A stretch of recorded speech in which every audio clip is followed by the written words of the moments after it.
on behalf of the County Assembly of Meru, Council, you have 40 minutes.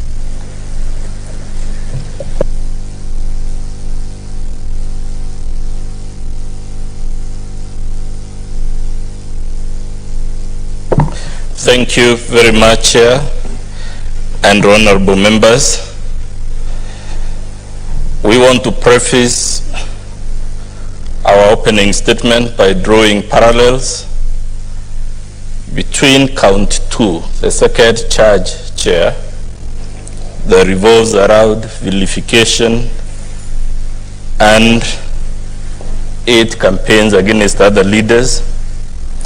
And we want to draw parallels from world history in the hope that will show you that the matter before you is a unique matter and that it is not too trivial with your time, that we have called you on Christmas holiday. Mr. Chair, if you check world history, there was a war called World War I. It was ended by the treaty establishing the League of Nations and the Treaty of Versailles, in which, among other things, it was resolved that time the Republic of Germany would not do certain things in the hope that there will be never again in human history a war of such large scale. Shortly after the First World War, there came a leader in Germany between the year 1933 and 1945. This leader was very popularly elected, Mr. Chair. He enjoyed fanatic following throughout Prussia or Germany, if you like. This leader had little to no regard for other leaders or alternative views. But why we thought this is the right place to start, Chair, is how this single leader sucked the entire world into a world war. Just like the governor before you has a war with all the 69 MCAs, has a war with the speaker, has a war with the senator, has a war with the Catholic Church, as a war with any leader from whatever direction of the campus. That's exactly what this leader in Germany did, and specifically, the German leader militarized the Rhine region, which is the border between Germany and France to the southwest, in breach of the Treaty of Versailles. And Mr. Chairman, I make these remarks because we had our own world war in this country called the post-election violence. We had our own Treaty of Versailles. We had our own Treaty for the League of Nations, and they are to be found in the Constitution of Kenya, 2010. They are to be found in the law on leadership and integrity. So how was the German leader able to suck the entire world into a war which some of our relatives, my grandfather for instance, went to fight in Burma, in a war Africans had nothing to do with? So it begins by militarizing the Rhine region bordering France, effectively declaring law with France. How did the world powers of the day react, Chair? They said, let's make peace. Let it militarize, never mind it's unlawful, but we don't want war, we want peace. Because we are making this knowing you'll be told, let the MCAs go back to Meru and make peace with their governor.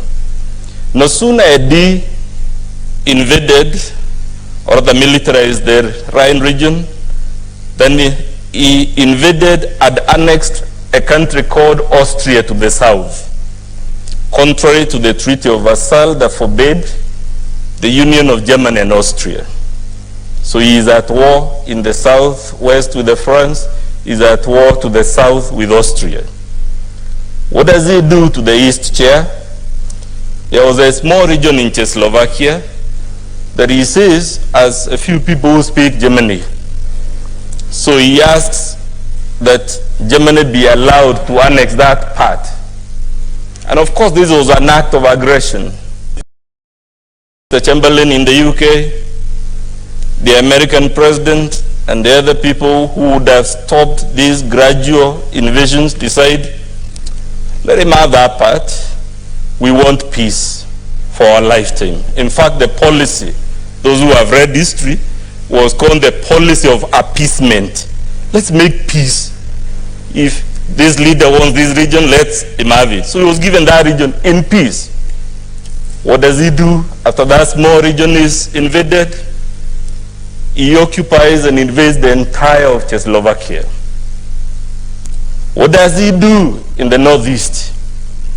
He says there is a region in Poland which is on the northeastern border, and it is some few people who speak German. Therefore, it should be allowed to annex it to Germany. Again, this was an act of war against Poland. Prime Minister Chamberlain, Delano Roosevelt across the Atlantic, they are all deliberating on all these expansion and acts of war. And then they said, pursuant to the peace policy, let him have the small portion. Then what does he do after he gets that portion in peace? He invades and occupies the entire of Poland.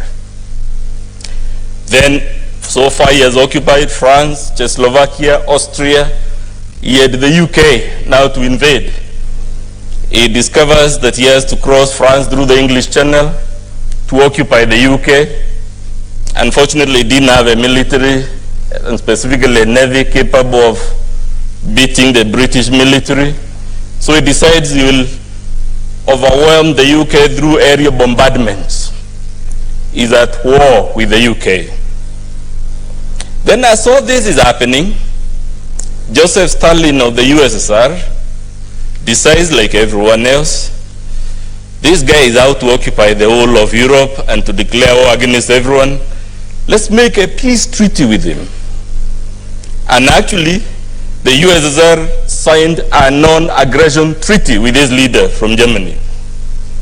And they sat on their laurels knowing that unless everyone else who was receiving a beating, they could relax because they had a peace treaty with Germany. What does Hitler do? Soon after signing the treaty, he declares war on the USSR and occupies the USSR all the way to Stalingrad, all the way to Moscow. Again, the world is watching and saying, we should not beat the bullet and remove this leader from power. Let's make peace with him. At this point, Chamberlain lost. By the time he was invading the USSR, Winston Churchill comes and calls the peace policy, the policy of making peace with this rogue leader. He says it is an unmitigated disaster and tries to persuade the United States to join them to liberate Europe from this rogue leader. The United States, just like the UK, takes a peace approach and says, those are your wars in Europe. You are 11,000 miles away. Why should we join you to fight Hitler? So America says it's not getting involved in anybody's war. 3 days later, Adolf Hitler declared war on the United States, a country 10,000 miles away, separated by an entire ocean. After that, Chair, Adolf Hitler decided he was not done with fighting countries. He decided he is fighting certain human groups. He identified Jews, Slavs, and whatnot. And to cut it short, Chair, by the time this rogue and untamed leader was done, the entire world from Japan to Australia to Africa to Americas was in a war created by one person, one leader, in what initially appears like small individual acts of aggression. None of them in isolation looked serious. And because of the policy of appeasement, By the time he was done, 50 million people were dead across the world. We are here, Chair, to hope to persuade you, based on the evidence we'll give you, that unless you help Meru County to tame this untamed leader who is at war, just like Adolf Hitler, in all directions of the campus, who is at war with everyone, both real and imaginary, Chair, it will be an unmitigated disaster, to borrow the words of Winston Churchill. The motion before you, Chair, revolves around gross violations of the Constitution, gross violations of various county and national laws, abuse of office, and gross misconduct. It raises in total, although the counts are clustered, there are 6 main counts here, and when we listened, under each count, there are several specific allegations arranged thematically under 6 clusters. When you do your count, Chair, you will note the motion raises 62 violations, 62, of the Constitution and laws of Kenya, all committed within the remarkably short period of 64 days between 6th of September and 9th of November. So, Chair, you have an untamed governor who on average grossly violates the Constitution at least once per day. It must count for something, Chair. This motion was placed before the Assembly on the 14th of December. After listening to the evidence, Chair, there were 67 out of 69 members in the Assembly, and all of them voted to impeach the governor. The score was 67-0. When we get there, Chair, we'll be telling you that must count for something. Why must it count for something, Chair? The governor will try to persuade you that there is a gender dimension, and the question will ask and the Senate, if that is true, why did all the 23 female members of the Assembly vote to impeach her? We will invite you, Chair, to note when we get there that the governor was invited to respond to the allegations against her, and the invitation is at page 51 and 53. Rather, it is in our volume 3, page 49. And she did not, Chair, avail herself of that opportunity. To the extent that she did not take the opportunity to exonerate herself before the Assembly, we'll be urging you when we get there that it is trivial for her now to come before the Senate and tell you 1,000 ifs and buts. Chair, the allegations were read under the first thematic category of the violations. We will note you to note under the first charge there are 19 violations. Under the second charge there are 30 gross violations. Under the third charge, Chair, which is at ground 13, there are 4 gross violations. We will note you to note under the fourth cluster there are 3 gross violations, and under the final cluster of the charges against her there are 6 gross violations, making it the total of 62 that I alluded to. We will be presenting evidence, Chair, in the form of oral testimonies by the mover of the motion, called Dennis Kiogora, by one of the MCAs called Mwenda Ivili, by a woman MCA called Lucy Mukaria, and a Catholic priest by the name Elias Kinoti. We will be relying on the motion itself and the annexes to it to show these violations, Chair.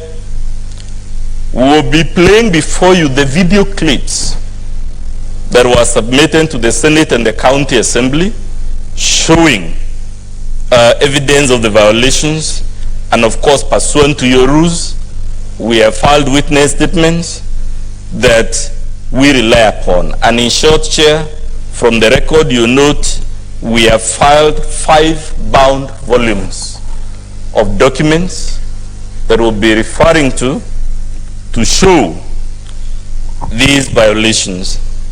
Chair, when we reflected on this matter, sometimes it is easy to be caught in the legalese, in the legal fine print, and to miss the big picture.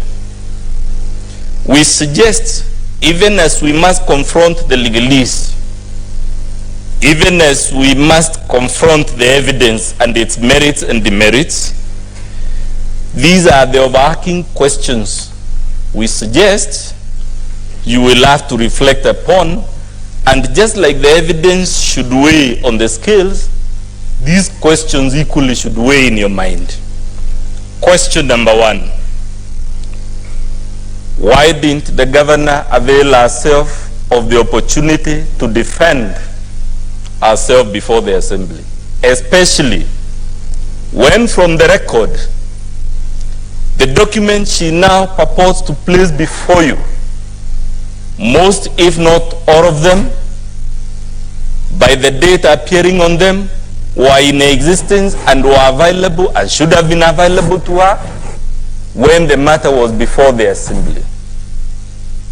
Chair, the second question would be, would it be fair for anyone to argue or conclude that given all these fights with countless people, some of them not even in the county government, is it really possible that there is no fundamental problem with the governor on trial, and the problem instead lies with all these other people, the MCAs, the MPs in Meru, the senator for Meru, the cabinet secretary, the Catholic Church, the cartels, the corrupt? She has just too many people. She has waged constant wars. Is it really possible, can we fairly say, that the problem lies somewhere but not with the governor? We will ask you to reflect on that in your minds. We'll be asking you, is it possible, and of course we know the Senate must make its own independent decision, and this is not an insult to the Senate, but is it possible that all these MCAs are misguided and what they have is misconceived? They don't know what is a gross violation of the law. They have imagined all these things. They actually didn't take place. We will ask you very humbly to reflect on that. The governor will come and tell you, because she has done so in paragraph 24 of our affidavit, that it is too early in the day for us to be bothering the Senate with an impeachment motion less than 3 months after a general election. Chair will be telling you that, one, our Constitution does not know this idea of temporary impunity, that there is a period following the general election in which governors have a blank check to do whatever heinous crime or misdemeanor they fancy, because during that period, shortly after the election, the Constitution is suspended. But we'll also be urging you, Chair, that is exactly what informed the appeasement policy with Adolf Hitler. Chamberlain was saying, we just had the First World War. We just need peace for our lifetime. Let him be for now. We'll be urging you, Chair, to consider whether indeed, given the gravity of the evidence we placed before you, whether we actually haven't taken too long to come before the Senate. And our case will be that it is not too early. We have actually taken too long. We would have arrived much earlier had the initial process not been quashed at the High Court of Kenya through for purely procedural grounds. Chair will be asking you to ask yourself the question, because the governor again has raised this issue in paragraph 3 of our affidavit, in paragraph 11, in paragraph 12 and 15. She tells you all these problems are because she's a woman. You know, if she wasn't a woman, she will not be subjected to all these problems. Chair will be inviting you to ask yourself, if that were true, how come all the women MCAs voted to impeach her? She cannot be the only woman in the government of Meru who understands gender issues. She will try to tell you, Chair, that forget this motion and the 62 allegations. She will tell you that's language used in our affidavit, that is about the Ward Development Fund. That's why the MCAs have collected all this litany of accusations against her. It's within our right to raise it, but we'll be asking you, Chair, to ask yourself, if that were really the reason, why did the nominated MCAs, 24 of them, who have nothing to gain or lose from the ward fund, the operative word, Chair, is that they have nothing to gain or lose, which means they have no interest in that issue, why did they also vote to impeach her? We will ask you, how come the other women governors in Kenya and in the region of Mount Kenya are not having these types of problems? She will tell you it is because she is an independent. She ran as an independent candidate. That is why she has these problems. And the question we'll be asking you to ponder over, whether that is true or not, is, if that were true, how come the independent MCAs in the county assembly, who are not affiliated to any party, also voted to impeach her without exception?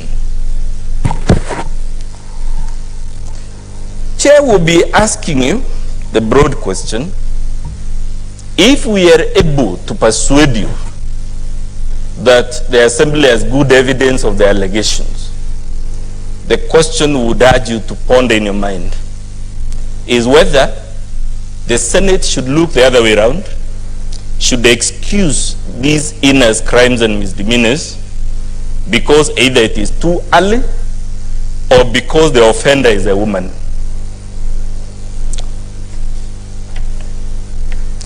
Chair will be asking you to ask yourself, based on the words I began with about Adolf Hitler, should the Senate, just like the Prime Minister of the UK then, just like Joseph Stalin in the USSR, just like Delano Roosevelt in the US, should the Senate equally adopt the policy or the stance of peace? You guys, go make peace. It is too early in the day, and our submission when we get there, Chair, is we are dealing with the megalomaniac of the type that was ruling Germany between 1933 and 1945, who is at war with everybody in all the four corners, all the four main directions of the campus. I know Chair is consulting. I don't know whether I should proceed, Chair. Okay. Chair, I noted you were consulting, so I didn't know whether to proceed. From my profession, if you see the judge consulting, you pause. Yeah, it's good you paused, eh? Yes. And you are free to make your statement. Yes. But be careful. Yes. About the words you use. I'm guided, Chair. Yeah, words like megalomania, you've quoted enough from Hitler. Make your case. I'm guided, Chair. Thank you very much for that guidance. Chair, the point I was making is, at the end of the day, besides considering the evidence and the merits and the demerits, we cannot run away from the question whether should you direct the county government of Meru to go and make internal peace, and we'll be urging you that will be an untamed or rather an unmitigated disaster, given the type of allegations before you, especially those at the charge number 2. Chair, there will be questions you have to consider whether impeachment is counter-democratic, because the governor will come and tell you from our affidavit the assembly is trying to reverse the will of the people. When we get there, Chair, we invite you to note, just like the Supreme Court has noted while upholding this Senate's decision to impeach the governor of Nairobi, that there is nothing undemocratic about impeachment. On the contrary, impeachment is a constitutionally ordained safeguard for dealing with what we would call the aberrations of democracy. They say, Chair, democracy is the best form of government, except that there is no other. And when we get there, we'll be showing you democracy actually sometimes produces aberrations, counterintuitive results. And the makers of our constitution, being conscious of the possibility of democracy giving you. I know the Chair is consulting against you, so I don't know that my time will be stopped, Chair, when they... So, Chair, will be inviting you to note. You will have an extra 2 minutes. Much obliged, Chair. We'll be hoping to show you that, one, the claim that asking you to impeach is counter-democratic and it is overturning the will of the people is not correct for several reasons. One of them is that impeachment is a constitutionally ordained mechanism for dealing with leaders of the type we have brought before you.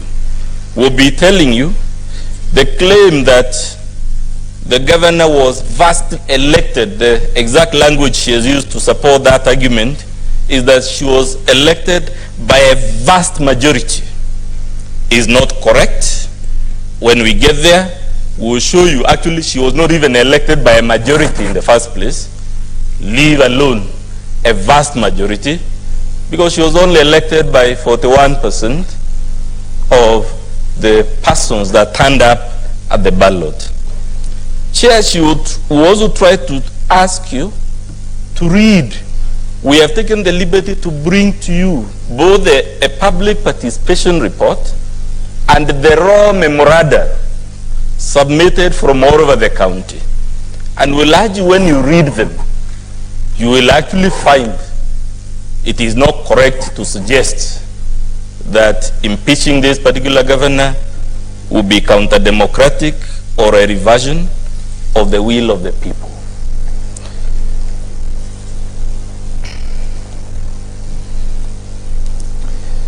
In short, Chair,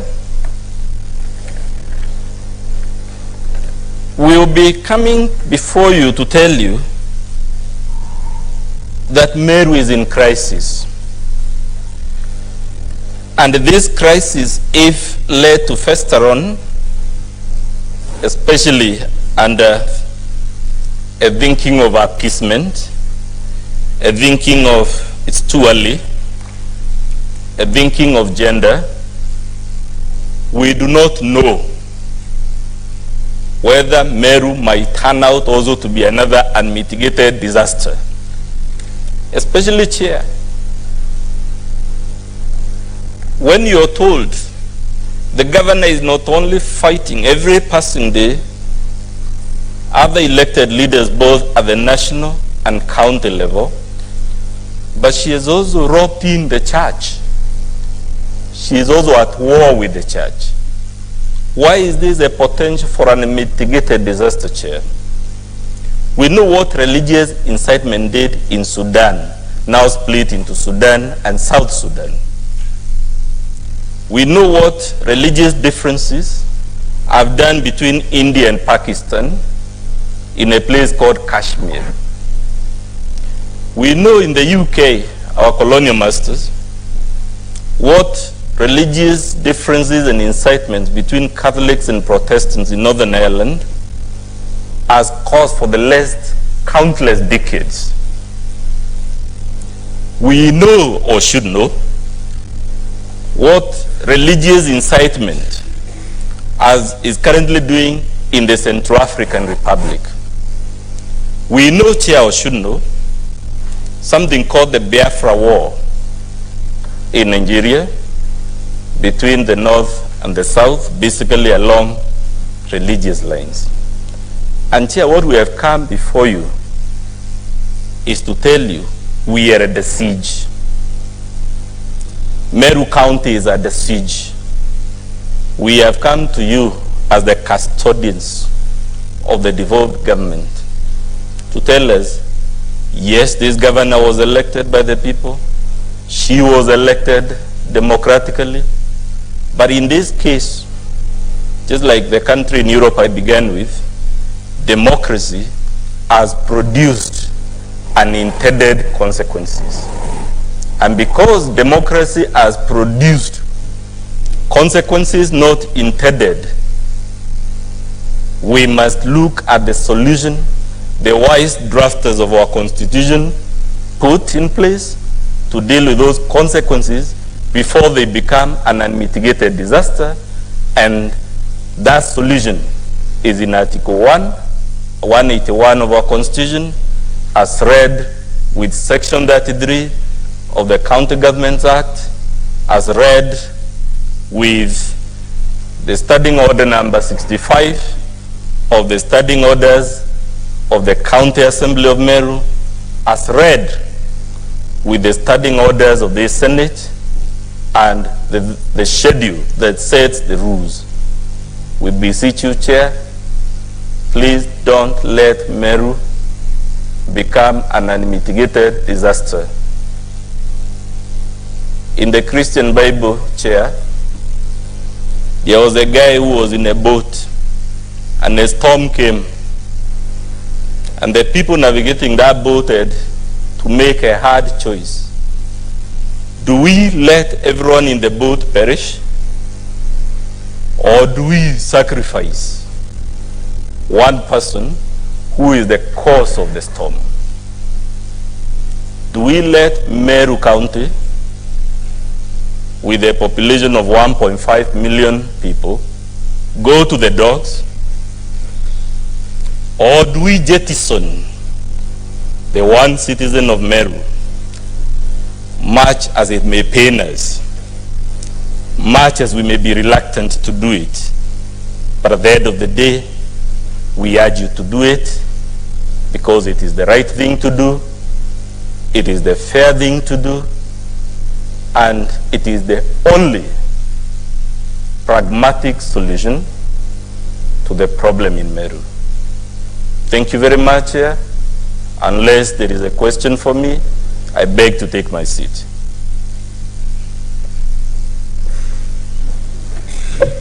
Thank you very much. Senators, I don't know whether you intend to comment anything on the statement. I don't think so. We just let it hang. Yes, Senator Fanarobi.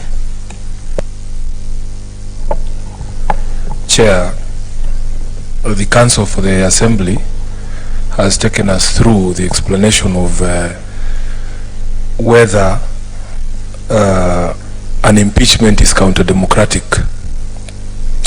I would want him to also address the question of whether a discharge of the governor from all the accusations that have been made here,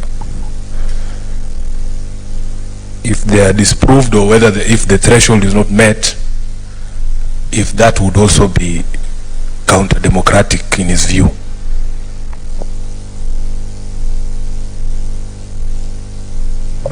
Yes, Council, you asked for it. You know, ordinarily we don't want to field questions now, but you asked for it. Chair, the answer is simple.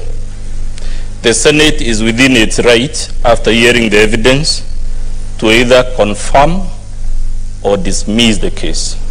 Therefore, there will be nothing counter-democratic in the Senate discharging its power one way or the other, because we didn't come here having assumed we must win our case. It must be taken that the person reposed or the ultimate power is the Senate, and the Constitution has empowered Senate to make that decision. Therefore, there is nothing counter-democratic to it. The only disclaimer is that even as I make that, is the question I asked. It cannot surely be that all these people at the national and county levels of government and in the church are the problem, and the governor is a saint. It must count for something. Perhaps, Chair, members, I don't want to open it, but just one clarification, Chair, because I might have put it wrongly. Whether he equates a discharge of the governor to the policy of appeasement that he has taken us through the leadership of Europe and America during the First World War, whether he equates it, a discharge of the governor, to a policy of appeasement by the Senate. Council, just hold, take all three and then you respond. Yes, please. Thank you, Chair. Chair, the learned friend has said democracy has produced unintended consequences. It's, Chair, I can imagine, the country has just gone through a general election which was democratically done. Would he then be saying that as long as the results did not produce the person for any level or for any seat that he so wished, then it will be unintended consequences? Thank you. Senator Kiambu. Thank you very much, Chairman. Mine is to wish, if we were to listen to the opening remarks from the other side, because the council has alluded that in the Bible they had to sacrifice somebody by throwing him into the sea, and that person had to be swallowed by the fish, and he went to another city to give good news. So, and that is Jonah. So probably if we give the governor, maybe he has the news. So we better listen to that side before we make other comments. Thank you. Yes, Vice Chair. Thank you, Chair. Following the same question that Senator for Kajiado nominated us about the lawyer saying that all these people, the MCs and the church and the people who are accusing the governor, I want to know from him, which are the majority, the people who elected the governor or those people you've mentioned? Which are the majority? Thank you. Yes, the Senator from Migori. Thank you, Chair. And thank you, Council, for a fantastic introduction, or rather opening remarks. I think I wanted to, through you, Chair, further the thoughts by Senator Tobiko, because I find some very critical aspects of it with regards to what we are about to further hear from the council here, which is the notion of the people of Meru getting justice ultimately after the election. The council has said that democracy has led to unintended consequences. In your view, Council, may you guide us as a committee how to assess this with respect to the people of Meru who voted for the governor. How does this committee assess what you have termed as unintended consequences with respect to the people of Meru who are today probably suspending all their activities that could amount to a GDP of over 1 billion or 2 billion watching these proceedings? Please guide the committee on that particular statement. Thank you. One last question. Yes, Perez. One very last.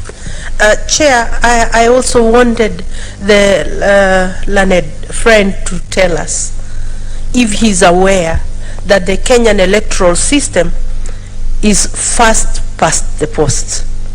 When he says that it's only 41% who voted for the governor. The Kenyan system is simple majority, even if it is one person past the post. Can he tell us if he knows that? Thank you. Edwin, you had something to follow? Sifuna? That's okay. Very well. So, Council, those are, just be seated. Council, be seated. Yes, yes. Those are not light questions. Just like you prepared your statement, also prepare to respond on everything in a considered manner. So we will protect you. The counsel for the governor is going to also make his opening statement. Meanwhile, you can choose to respond to us now at the right time when you are prosecuting your case. We will protect you, don't worry. I know members are very sharp when you tell them about the law of, the unintended consequences. I was thinking you are saying it with a light touch, a question of language, the law of unintended consequences. The farmer plants on his farm hybrid maize, the neighboring farm plants kienyeji, which is purple in color, and the guy with the farm of hybrid then harvests maize which is not purely hybrid. The guy of the farm who planted hybrid did not intend to have that consequence. It was unintended. I thought it was light touch, but you asked for it. You will have to lie in that bed yourself. Governor, you are now invited.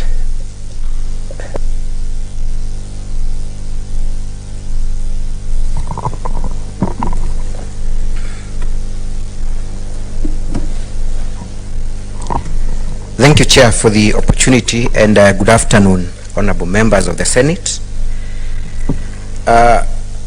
Mr. Chair, my learned friend, Mr. Dr. Mutembei has been very colorful in his opening remarks. I have a disclaimer that I'm not a very good student of history, or I might not be as philosophical as he has been. I'll therefore stick to the issues before the Senate. I'll stick to the facts, I'll stick to the law. And that is what has brought us here today. Honorable members. Sorry, before you address us, the record has not answered, has not captured your name. So introduce yourself fully and then you proceed. Much obliged, Honorable Chair, and apologies. My name is Elias Mutuma, one of the councils representing the governor in these proceedings. Members, learned counsel has used a lot of strong terms to describe the governor of Meru. Counsel has painted a picture of a crisis that is in Meru. He's called it unmitigated disaster, a crisis, and gone ahead to equate the governor of Meru with Adolf Hitler. We will be demonstrating that that is a creation by the MCAs, and that indeed the people of Meru do not perceive any crisis, they do not see any threat to them, that this is a contest between the executive of the Meru County and the legislature. Honorable members, we stand before you today to represent the governor who was elected by a majority votes.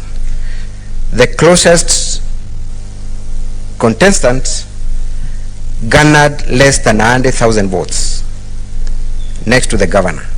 Surely that means that the governor was voted in overwhelmingly. Honorable members, this is a second impeachment motion. The first one was stopped by the High Court in Meru, and that conservatory orders were issued preventing the county assembly from in any way debating the impeachment motion, but in defiance of the court orders, they proceeded to do that. A question has been asked as to why the governor did not appear to defend herself before the county assembly. It is for the very reason that indeed the High Court of Meru had barred the county assembly from debating the impeachment motion. Our client risked being in contempt of court had she participated in those proceedings. So that should be able to answer the question as to why the governor never appeared before the county assembly of Meru. But that is not all, honorable members.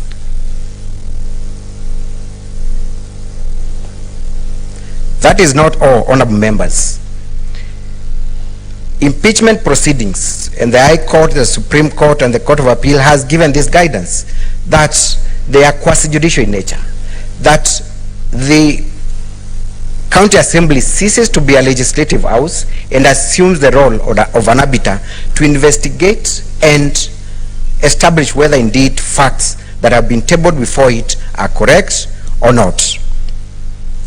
We will have evidence before this house showing that indeed the entire house was not impartial. Before the proceedings, they all donned in uniform, chanted war cries, and promised to impeach the governor even before the move of the motion had been given a chance to debate the motion. Our simple argument to that extent is that the house was not impartial, and that had been demonstrated even before the impeachment was properly placed before the House.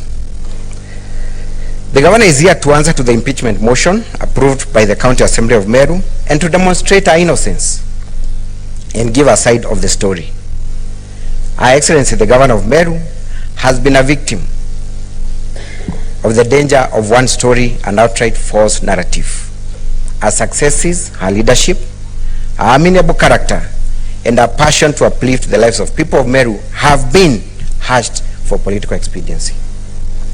Today we have a chance to demonstrate that Her Excellency, the Governor, is a true hero of devolution, a person who should be celebrated for standing against capture of Meru County by the County Assembly. At the end of this hearing, honorable members, we demonstrate how the County Assembly of Meru failed to understand their mandate under Article 181 and Section 33 of the County Government Act, and used the impeachment as a political weapon as opposed to an oversight tool. Because impeachment, honorable members, should not be a political weapon. It is only provided for as an oversight tool. That is not what happened. On behalf of the governor, honorable members, we will show you that the purported public participation was a sham. Indeed, the members of public have not approved the proceedings before you. It is the County Assembly of Meru and the mover of this motion that usurped the role of the public and purported to give views on behalf of the public. That will come out clear during these proceedings. Honorable members, just to take you a little bit back, before August 2022, Her Excellency the Governor was serving the people of Meru as their women representative. During that time, she understood the real needs of the people, leading to an expression of desire to serve them as their governor. The people of Meru trusted her and gave her a chance to serve as their first woman governor, elected on an independent ticket. And this is important, honorable members, because Meru traditionally has been a political region. So for them to elect a woman governor and on an independent ticket, then that should mean something. Unfortunately, the governor faces impeachment, just like the first woman member of parliament in Meru, Honorable Rita Karemi. And this is a woman who was rounded out of office on trumped-up charges. We are back at it again, and we urge the Senate to look at the issues before it and find that indeed the governor has committed no wrong. We know that there has been much debate about the gender question, but the real issues affecting women leadership and the governor's unique challenge as an easy target for blackmail and subjective application of the law, being an independent candidate, should not be swept under the carpet. We are also aware that the County Assembly has listed a woman-nominated member to appear before this committee today with a view of discounting the argument on challenges faced by women leaders, which evidence we will ask the committee to treat with much suspicion and look at the facts of this case to grant the governor equal protection before the law like any other person. We wish to categorically state that the governor has never sought to be excused for any wrongdoing just because she's a woman.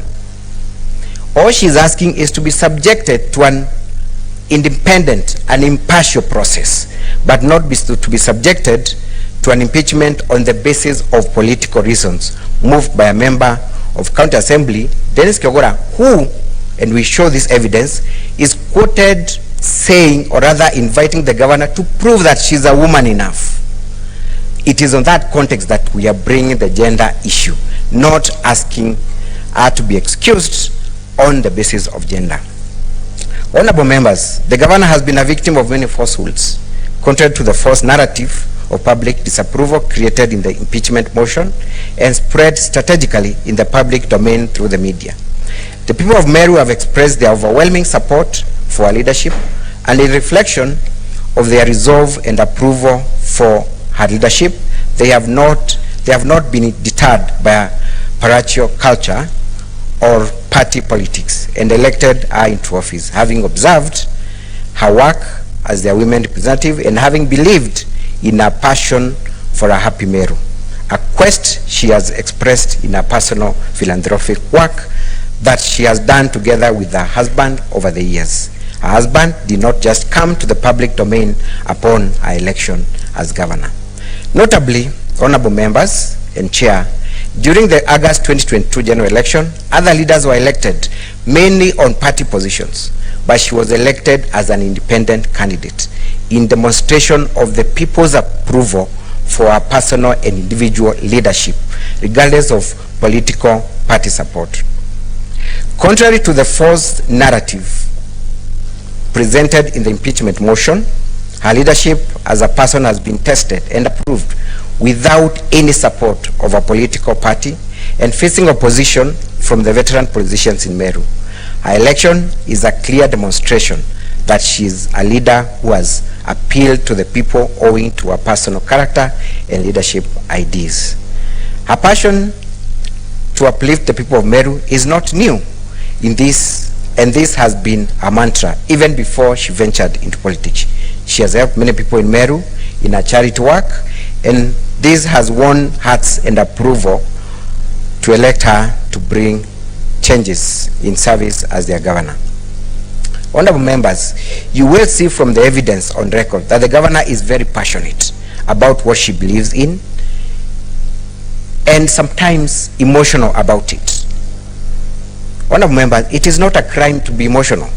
It is not a crime to be passionate about what you believe in. In some instances, the governor seeks to give instant solutions to the problem she faces when she meets members of the community. But then, Even after making those political statements, she retracts and seeks advice and is guided and does things according to the law. She has not at any point violated the law, leave alone grossly so. Honorable members, let us understand the governor as who she is and give her an opportunity to serve the people of Meru. We understand that we are barely 4 months after the general election of August 2022, and the new national government has already faced this self-same challenge of not meeting their political promises, and as envisioned during the political rallies, since the law has to be followed in implementation as per the advice of technical experts. We also wish to point out that the governors are also political leaders and wear two hats, one political and the other technical. In politics, political statements often made to give hope to the people, and such pronouncements may not capture the nitty-gritty of what should be done, but a leader has to give hope to the people upon encounter with problems. In governance, the governors often retreat to consult with technical advisors to ensure execution is done within the law, to meet objective and vision in any political pronouncement. Honorable members, a politician cannot be prosecuted and accused of gross misconduct or gross violation of the Constitution for political statements with no evidence or execution that violates the law. So when we'll be going through these proceedings, honorable members, you will come across so many political statements made by the governor. But was there any act that proceeded to violate the law based on those political statements? The answer is in the negative.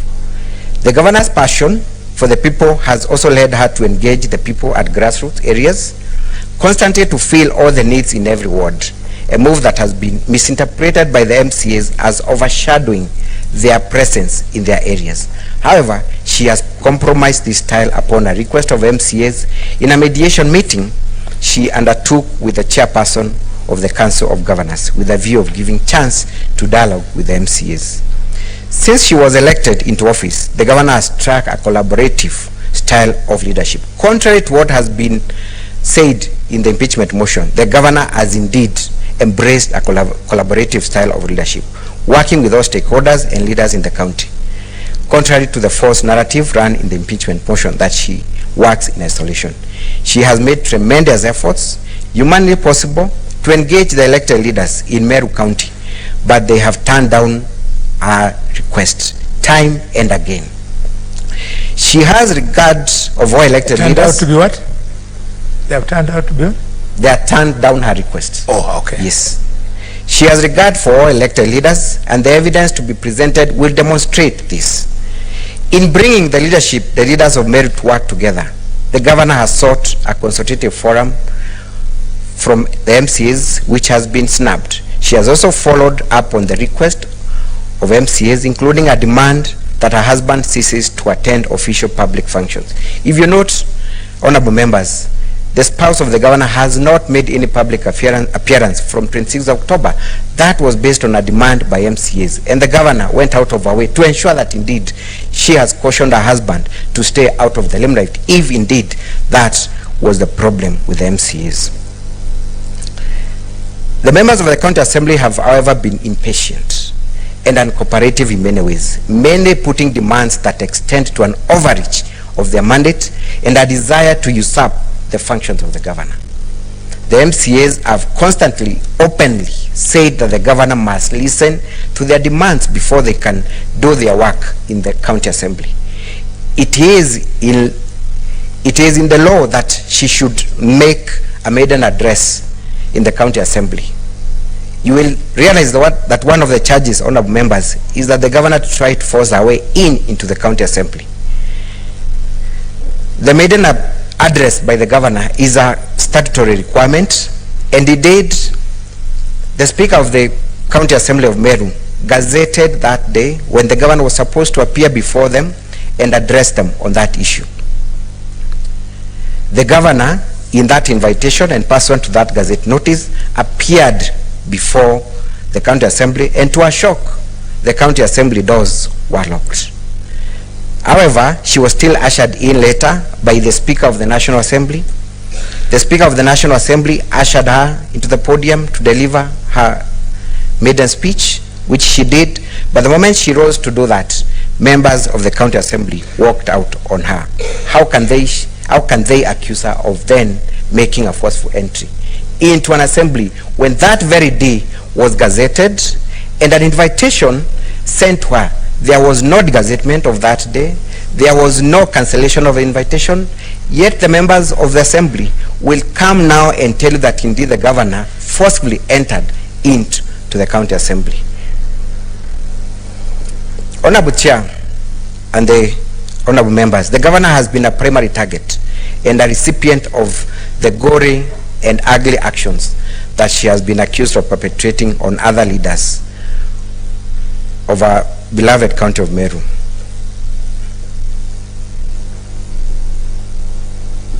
There is no single evidence from any of the elected leaders in Meru, be it the senator, be it the cabinet secretary, that has come out to claim that they have been disrespected by the governor. There is no single affidavit produced in support of that allegation, and therefore we are inclined to say that indeed this is a creation by the MCAs and that other leaders in the Meru County are in good working relations with the governor. Indeed, honorable members and chair, you will find a letter by the governor herself inviting all elected leaders, including MPs, senators, MCAs, for a consultative meeting at the official residence of the governor. None of the leaders appeared. If indeed the governor was not keen in working with other leaders, why would she officially invite them to a consultative meeting? Why would they snap that meeting? Who has the problem? Is it the governor or the MCAs? Honorable members, we are happy that the law grants the governor this chance to demonstrate her innocence before you after being victimized in a political process of impeachment conducted by the County Assembly of Meru. As we answer to the impeachment motion in the course of this hearing, we shall be able to demonstrate, one, that the impeachment motion introduced, debated and passed in the County Assembly of Meru was unjustified, and the sole motivation was the personal interests of few at the expense of service delivery of the people of Meru. The impeachment motion debated, passed by the County Assembly of Meru did not meet the threshold on the grounds for removal as envisaged under Article 181 and Section 33 of the County Government Act.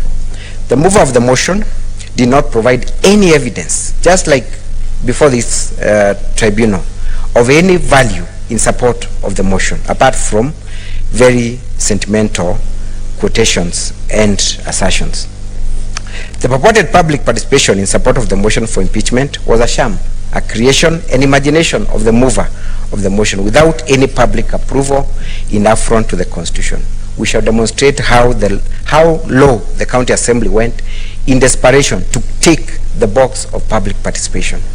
Citizens who supported the governor and desired the motion defeated were beaten, harassed, insulted, and violently chased away from the grounds when the sham public participation was being managed. Suffice to note, honorable members, that the public participation exercise was being spearheaded by the very MCAs who are the accusers in this motion. Mr. Chairman and honorable members, the governor has been accused of failing to work with other leaders in the County Assembly. At the end of the hearing, we will demonstrate that the allegations against the governor in the impeachment motion have not been substantiated as required in law. You will get a chance to peruse the documentary affidavits and evidence that we have tendered. You will hear the governor's witnesses and the team of advocates that will be able to demonstrate this fact. In conclusion, you discover that the following evidence to be presented is watertight. One is that this is a case of impeachment being used to coerce to settle political scores. The MCAs were forced, threatened, and coerced to vote in favor of the motion to an extent that 2 members were de-whipped from their committees. We shall demonstrate why the nominated members had everything to lose by not supporting the motion. The governor is a victim of blackmail and an easy target by the County Assembly for being independent against a united minority and majority sides of the County Assembly. The main issue that triggered the filing of this impeachment motion is the demand, and we reiterate, the demand for ward fund by MCAs, and all other allegations are peripheral to that allegation. We have evidence to that effect.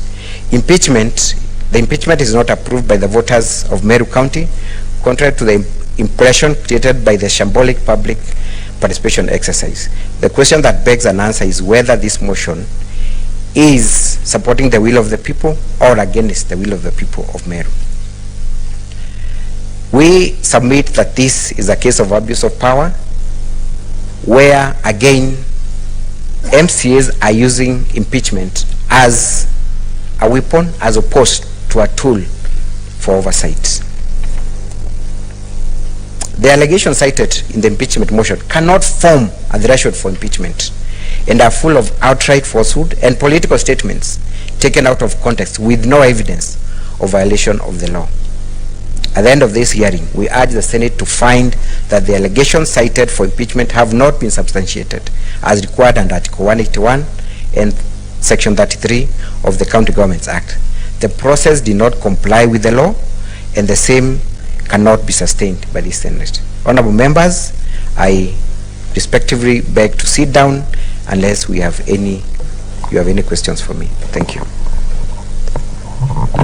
Thank you very much. You have kept time, and just like we did in the other case, maybe, yes, Esther, somebody has something to say? Yes, thank you, Chair.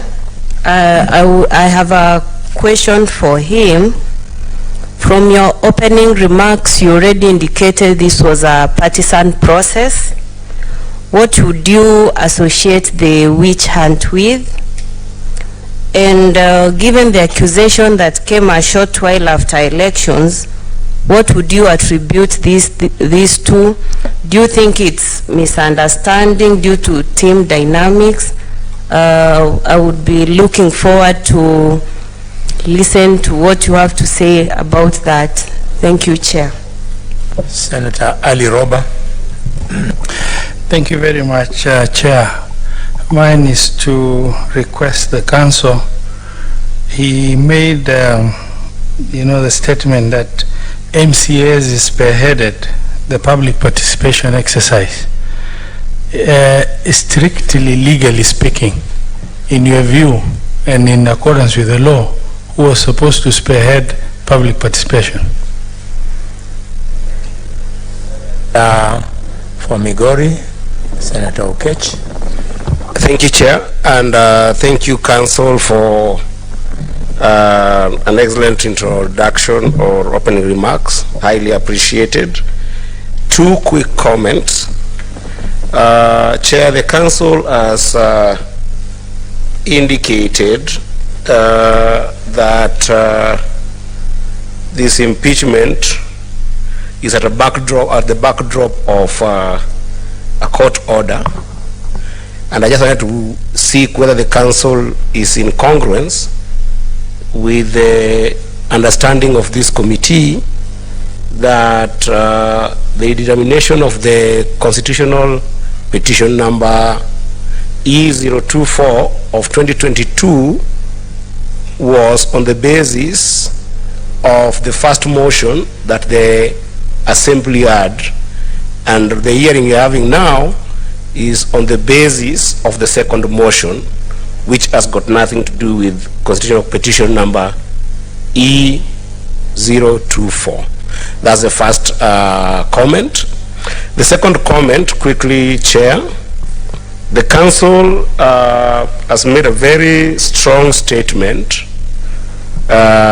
intimating the passionate nature of the governor, to the extent that some of the allegations do come out of political statements, which the council has indicated that some of these political statements cannot be basis of accountability to the extent that warrants impeachment.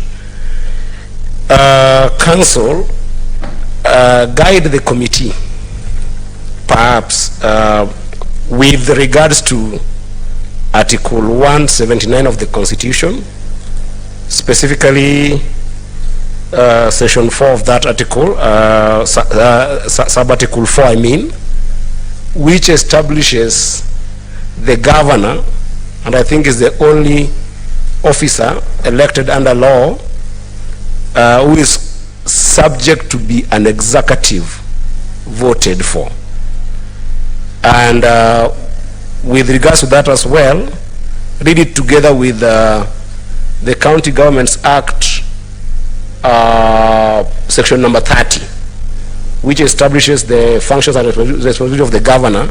May you guide this committee whether those political statements are not in respect with those two provisions of law. Article 179 of the Constitution, sub-article 4, and section 30 of the Counties Government Act of 2012. Thank you so much. Thank you, Okech. Senator for Nairobi. Thank you, Chair. Perhaps to help my brother Eddie. Council, you have made reference to a court order at the inception of some of these proceedings. We want to know the second impeachment motion, which is the basis of these proceedings. Was there a case filed? Was there any order barring the Assembly from proceeding with that second impeachment? Number two, is it your position that you cannot in fact violate the law by pronouncement?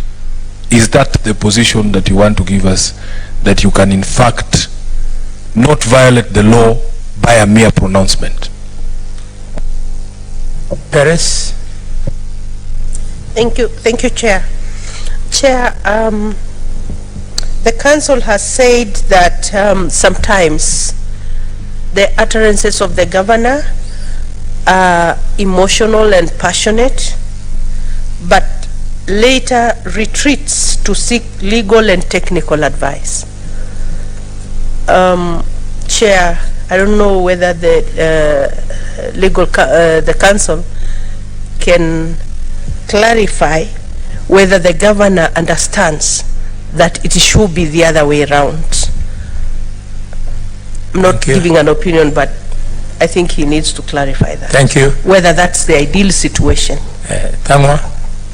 Thank you very much, Chair. My question is only one to the council, and it revolves around the Ward Development Fund, because the council has said that all this started because the governor has refused to give the MCAs the Ward Development Fund.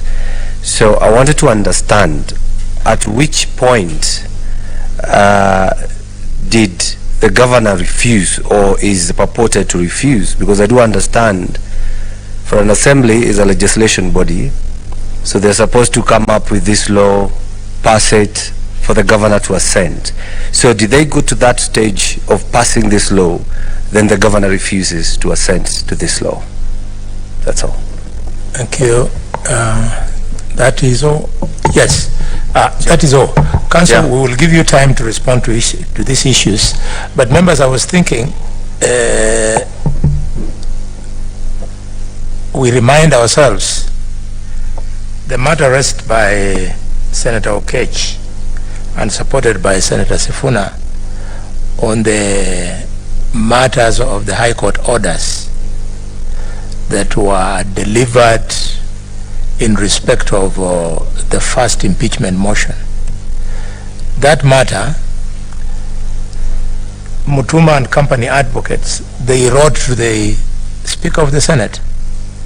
And from what we are hearing, they have not challenged our jurisdiction. So since they are not challenging our jurisdiction, we shouldn't go there. You don't have to really burden yourself with that. If it was an issue, you would have challenged the jurisdiction of this sitting. It means they respect this sitting. That's why they are here. Let us discharge. Finally, in our program, we were supposed to receive evidence from the county assembly at this point between 12:40 and 1 o'clock. But if you look on the clock, it is 1:17.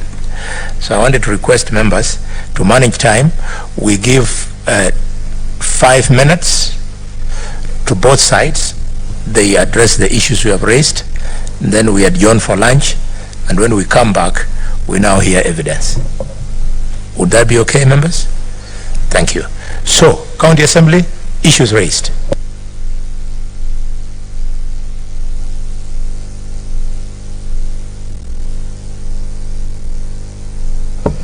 Chair, questions were asked as to what I meant by unintended consequences and whether by that I meant my preference of who should have been governor or the preference of the MCAs as to who should have been governor.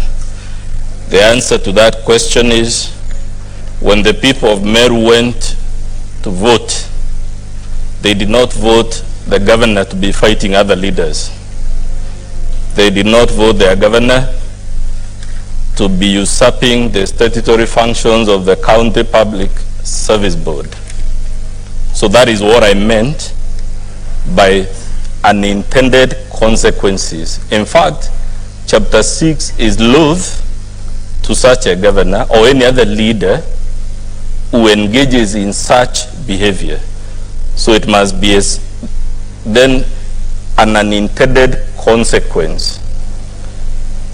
Then I was asked, would the discharge of the governor be analogous to appeasement policy that European leaders and their American counterparts had against the warmonger in Germany? And I think I answered that question and said, this house has all the rights. There's an unqualified right to make whatever decision it wants after hearing the evidence on both sides. No one can be hard to fault the Senate because they decided the matter one way or the other. At any rate, the Senate must decide it one way or the other anyway. I was asked, how do we compare the people who voted for the governor vis-a-vis those who voted for our accusers, the MCAs, and the people who have all these complaints? Our answer is as follows. Number one, the governor was not the only leader elected in Meru. The people of Meru equally elected the MCAs, who she is at war with without good cause. The people of Meru elected their senator, with whom she is at war with. The people of Meru cast votes they were not sufficient to return the cabinet secretary, who she is at war with. The people of Meru voted the MP for Tigani East and indeed all the 9 MPs. Therefore, it cannot be taken that the Honorable Kawira Mwangaza is the only person who was voted in Meru, or that somehow there is something special about the votes she garnered that entitles her, therefore, to have these false accusation and vilification campaigns, which we hope will persuade you when we get there. What I meant by the issue of where do we place the people, we have already placed before you, and we'll get there, the public participation results. And they tell you, while as the people of Meru may have a certain opinion as at 9th August when they cast their vote, supervening events, specifically the events mentioned in the impeachment motion, have tilted that will of the public or the voters of Meru, and we'll get there when the evidence starts flowing. Questions were asked whether we'll be impeaching the governor so shortly after an election. And the question, the answer, Chair, is we will be creating a very dangerous precedent to say it is too soon, because what you will be establishing is a precedent that tells any other governor that you can engage in whatever misconduct you fancy, You can go breaching the law in all 4 directions of the campus, because it is too early anyway, nothing will happen to you, and we will have declared that Chapter 6 of our Constitution stands suspended.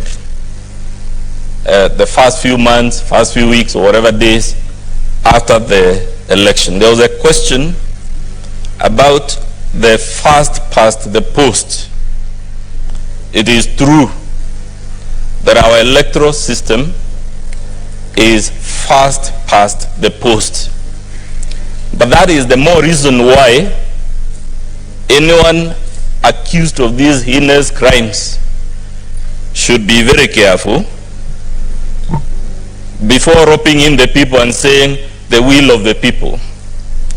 Because although my colleague told you she beat the next candidate by more than 100,000 votes, it's in the public domain. The votes were as follows. Kawira got 209,148. The Honorable Linturi got 183,859. The Honorable Kreitu Murungi got 110,814. The will of the people, Mr. Chair, must be taken as including these people who also voted for Linturi and Kreitu, who when combined anyway are more than the people who voted for the governor. And merely because the system is fast past the post does not mean the will of all those other people who are actually more counts for nothing, and therefore the MCAs they elected should be insulted every day, should be vilified every day, and all other things that we've placed before you. There was a question about, I think my colleague said about public participation. When you get there, Chair, we have our volume 4, and it will show you 2,734 persons signed 300 written memoranda in support of the impeachment motion. It will show you only 30 persons, 30, sent memorandum in favor of the governor, and because we love full and frank disclosure, we have attached even those memoranda that were sent in favor of the governor, the 30 of them. More than 1,080 persons made oral representations, and out of those 1,080, it is only 260. All these can be confirmed by your Secretariat Chair from our volume, who expressed oral views against the impeachment motion. And that is what we meant, whether it is really true for the governor now to wear the cloak of the people. It is the easiest thing to do. Perhaps I would do it if I were in her shoes. But the fact that I would do it also if I were in her shoes doesn't necessarily mean it is valid.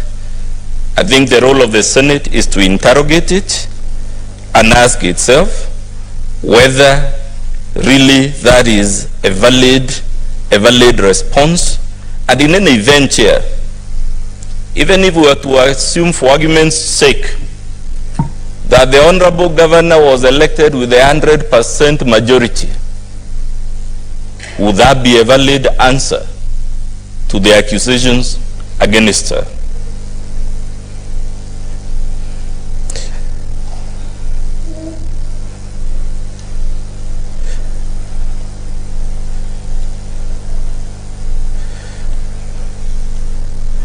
I'm just checking, Chair, whether there is a question I may not have responded to.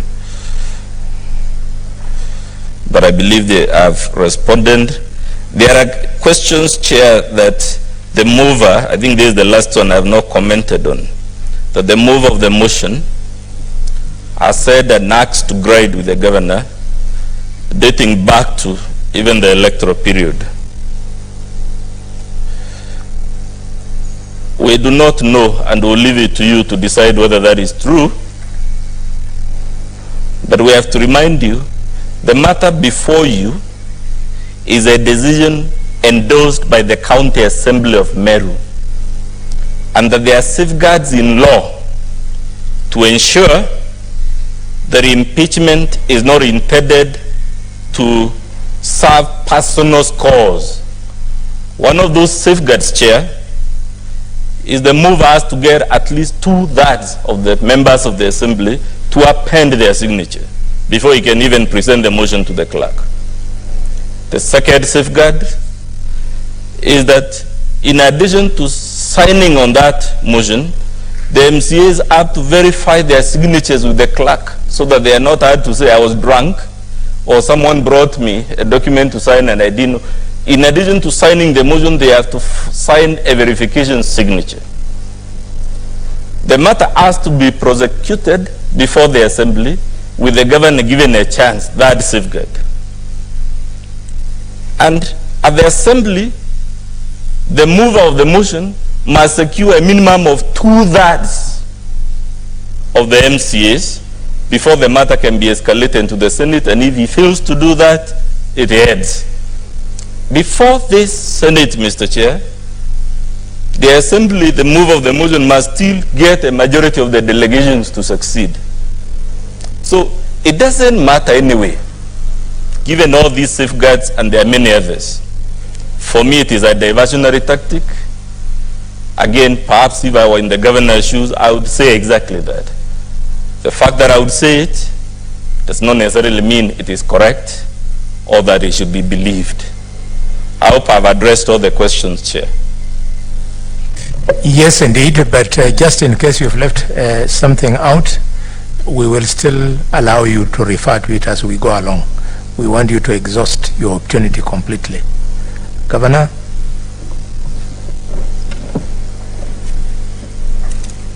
Thank you, Chair, and members for the questions. I'll address two, then my learned friend, Mr. Mwangi, will address the rest. One is a question on whether there has been any law passed, and this comes from the Senator of Kiambu, that directed the governor to utilize, or rather to disperse the ward fund, and the governor refused to assent to that act. There has been no such act by the County Assembly. What is there currently is that we have an approval of the ward fund by the previous government of 10 million per ward, which the governor has already dispersed to the 45, in fact 46 wards within Meru. But what the MCAs were doing is to demand an extra, because there was some disbursement which was not clear from the previous governments of 20 million, 25 million, and you see that from record from the previous governments. So they wanted the governor to continue with that trend, and the governor said, I'll only do that within what the law provides. And to that extent, the governor sought an advisory from the Controller of Budget. The MCA sent a delegation to that effect, and they were accordingly advised on how to utilize such funds. So it is not true that the governor has refused to assent to any law that the MCAs have passed. Secondly, on the issue of public participation, we submit that public participation should be objective. It cannot be subjective. And that's why you cannot be the investigator, the accuser, and the judge at the same time. So if the MCAs have appended their signature on the impeachment motion, then it defeats logic for them again to preside over the public participation exercise, where they choose who speaks and what even goes into the content of those proceedings. So it's only fair that maybe the office of the clerk or any other body should preside over public participation. Otherwise, there would be no unfairness if the very person who is accusing you is the very person who is collecting views, compiling reports, then purporting to say this is what the public are saying. And we'll be able to demonstrate that indeed most of the people that were against the impeachment were either bad, they were beaten up, and were not allowed to give their views. My learned friend, Mr. Mwangi, will take you through the rest.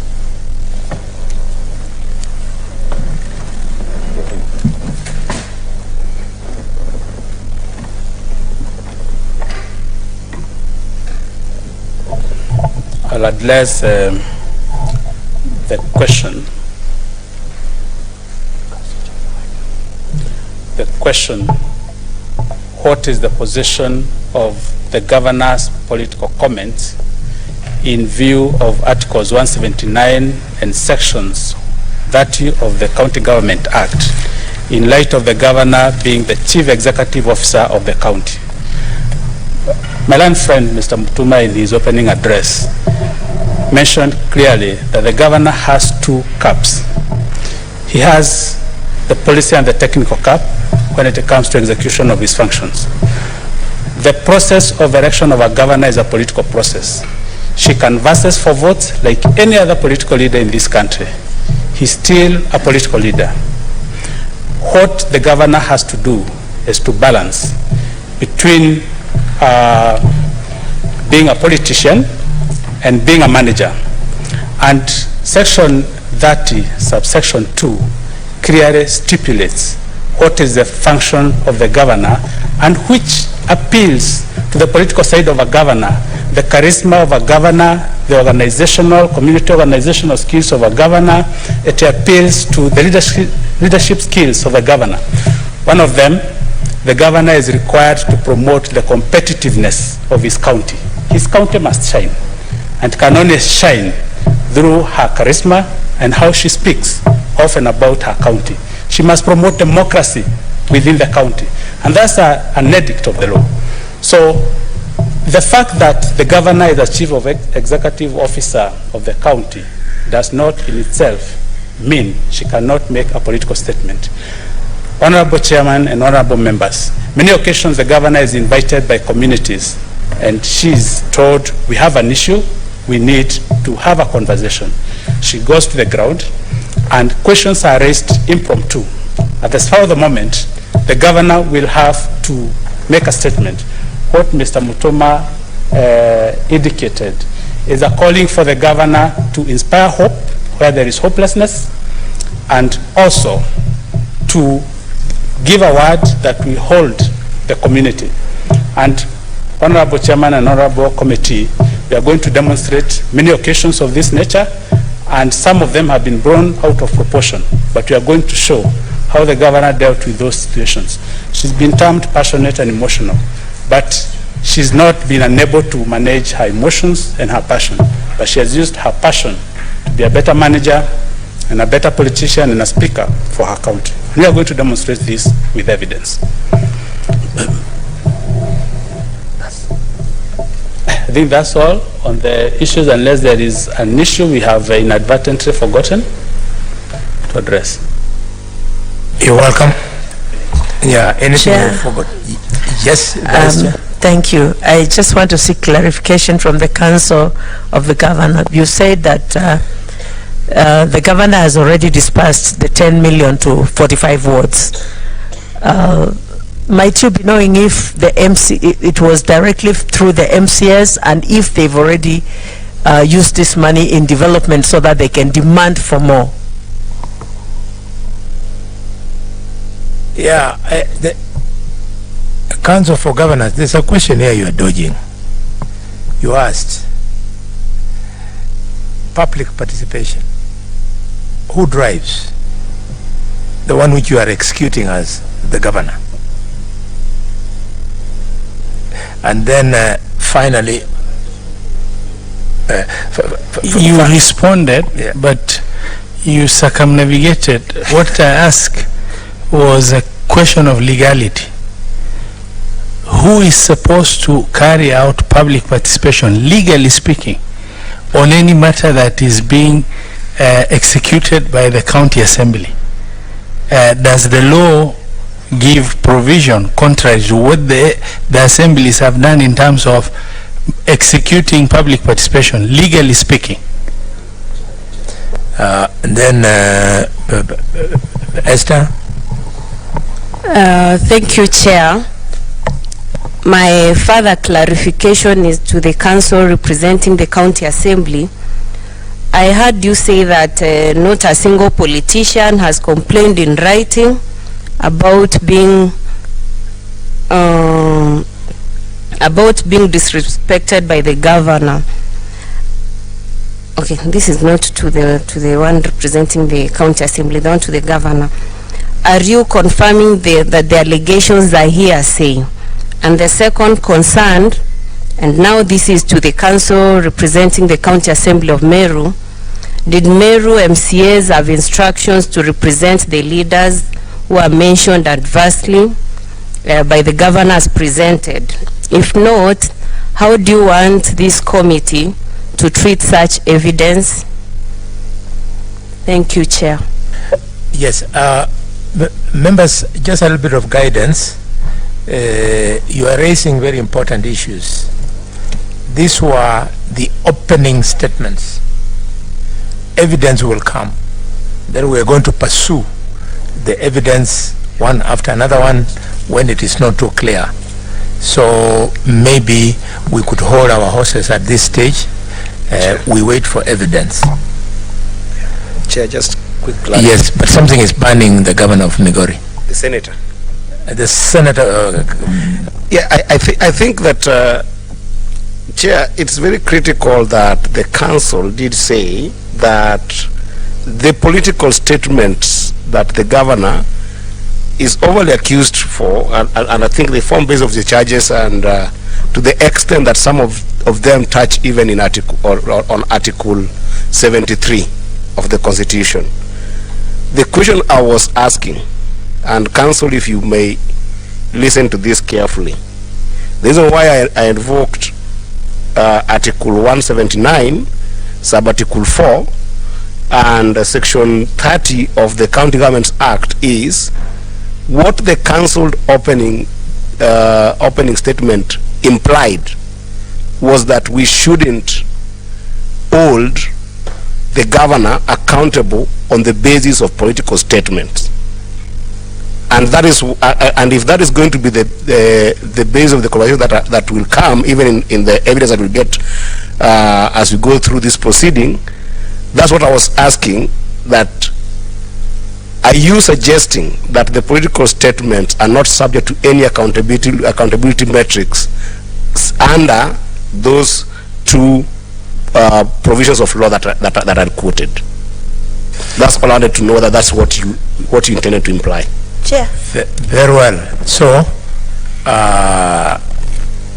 we had Chair. Guided. Yes. Chair.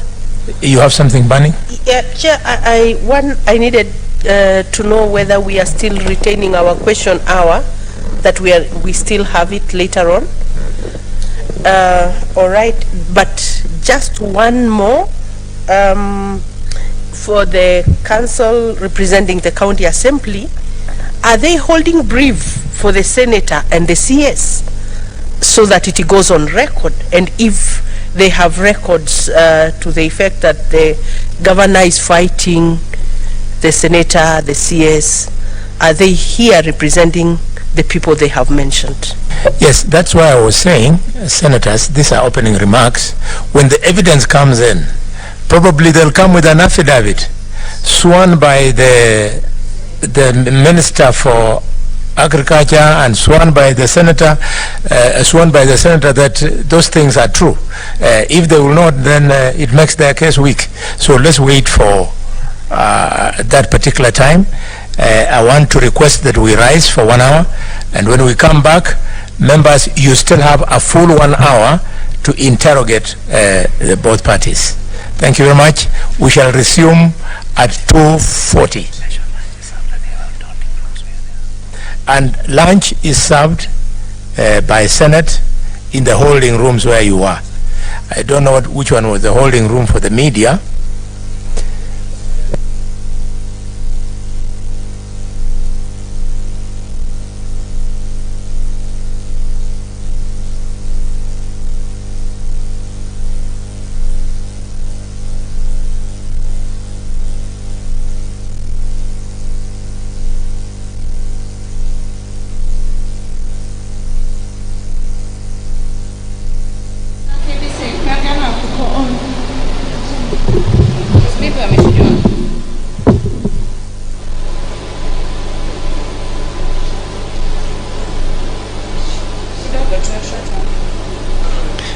The committee is now taking yet another break for the lunch break, and this is after yet another session where both parties, that is the council for the county assembly and the governor's side, presented their positions on this particular impeachment.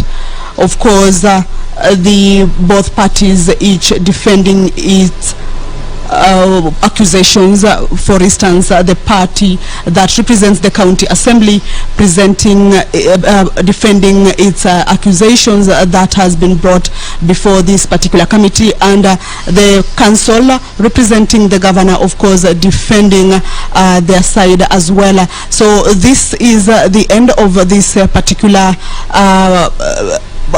sitting for this morning session. It began at around 10 a.m. Now it's about 1:43. They're taking a break, but then they'll be back in the afternoon as directed by the chair, that is Kakamega Senator Honorable Boni Halwali has directed that the sitting will resume at around 2:40. So we will take this particular break and we will be back at around 2:40.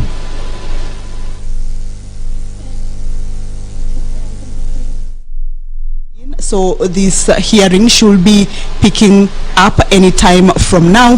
What happened before the break is that the charges or the grounds for impeachment or the proposed impeachment of Honorable Governor Kawira Mwangaza were read out to her by the County Assembly Council. Some of the charges or grounds include grossly violating various articles of the Constitution, such as Leadership and Integrity Act, humiliation of the minority leader, violently grabbing a microphone from the minority leader. There's also vilification of CS of Agriculture, again falsely accusing MCAs and other leaders of cartelism and intimidation. Well, I will now hand you over for this live broadcast. Honorable Senators, ladies and gentlemen, this morning, Counsel for the Governor made an application seeking to produce a supplementary affidavit in support of the response and an affidavit of electronic evidence. Counsel for the Governor submitted that during submission of the documents to the special committee, the wrong flash disk that did not have all the videos that they had cited in the response of the Governor's response and was to produce, therefore sought to produce the correct flash disk with all the videos that the Governor intends to rely on. Number two,